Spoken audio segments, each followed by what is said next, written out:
বন্ধুরা, ইংল্যান্ডের বিরুদ্ধে প্রথম টেস্ট হারার পর ভারতীয় ক্রিকেট দলের অধিনায়ক শুভমান গিল দ্বিতীয় টেস্টের আগে করে ফেলেছে 5টি বড় পরিবর্তন এবং এমন খেলোয়াড়দের দল থেকে বাদ দিয়েছেন যেটা জানলে আপনিও অবাক হয়ে যাবেন। তাহলে শেষ পর্যন্ত প্রথম টেস্ট ম্যাচ হেরে যাওয়ার পর কেন টিম ইন্ডিয়ার অধিনায়ক শুভমান গিল 5 বড় খেলোয়াড়কে দল থেকে বাদ দিয়ে দিলেন, এই 5 জনের জায়গায় কাদের সুযোগ দেওয়া হবে তা আমরা জানাবো আপনাদের। তবে বন্ধুরা, তার আগে আপনাদের কি মনে হয়, ভারতীয় দলকে দ্বিতীয় টেস্ট ম্যাচে ইংল্যান্ডের বিরুদ্ধে হারের বদলা নিতে পারবে নাকি আবার হারতে হবে? নিচে তা অবশ্যই কমেন্ট করে আমাদের জানাবেন। বন্ধুরা, আপনাদের জানিয়ে দিই যে ভারত ও ইংল্যান্ডের মধ্যে খেলা টেস্ট সিরিজের প্রথম ম্যাচে টিম ইন্ডিয়ার কিছু ব্যাটসম্যান ভালো পারফর্ম করলেও কিছু ব্যাটসম্যান ও বোলার প্রচন্ড হতাশজনক পারফরমেন্স করেছে। প্রথম টেস্টে হারের পর সব জায়গায় টিম ইন্ডিয়ার সমালোচনা শুরু হয়। তাই টিম ইন্ডিয়ার অধিনায়ক শুভমান গিল বড় সিদ্ধান্ত নিয়ে দ্বিতীয় টেস্ট ম্যাচের আগে 5 জন বড় খেলোয়াড়কে দল থেকে বাদ দিয়েছেন এবং এমন এক শক্তিশালী প্লেইং 11 তৈরি করেছেন যেটা দেখে ইংল্যান্ডের দল কাঁপতে শুরু করছে। তাহলে অবশেষে কাদের দল থেকে বাদ দেওয়া হয়েছে, ভিডিওর শেষ পর্যন্ত থাকুন,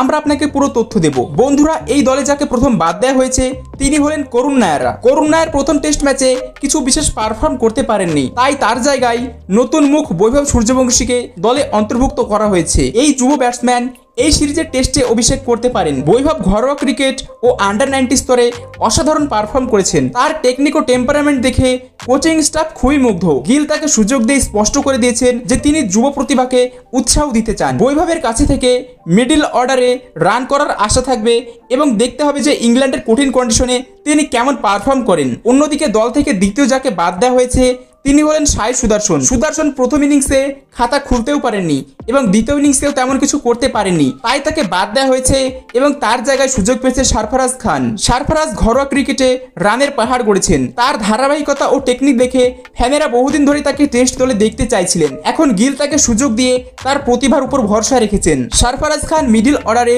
এক শক্ত ব্যাটসম্যান হিসেবে গুরুত্বপূর্ণ ভূমিকা পালন করতে পারেন।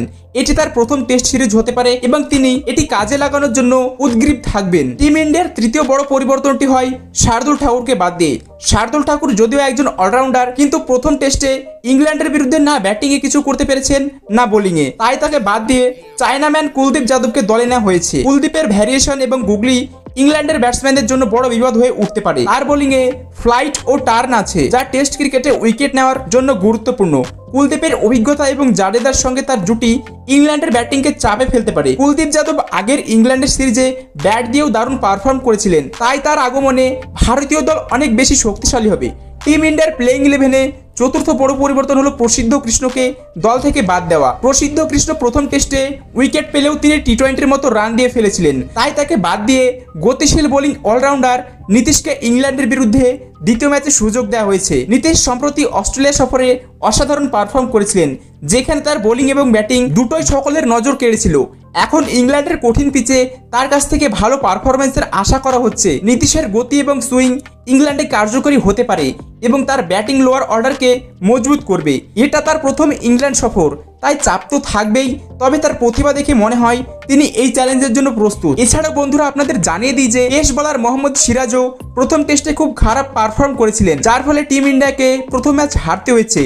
তাই তাকে দল বাদ দিয়ে পেসার আর্শদীপ সিংকে অন্তর্ভুক্ত করা হয়েছে। আর্শদীপ ওয়ানডে এবং টি20-তে তার বোলিংয়ে সকলকে মুগ্ধ করেছেন। তার সুইং এবং গতি টেস্ট ফরম্যাটেও কার্যকরী হতে পারে। গিল তাকে সুযোগ দিয়ে স্পষ্ট করে দিয়েছেন যে তিনি নতুন পেসারদের আজমাতে চান। এটি আর্শদীপ সিং এর প্রথম টেস্ট হতে চলেছে এবং তিনি ইংল্যান্ডের ব্যাটিং লাইন আপকে চাপে ফেলতে পারেন।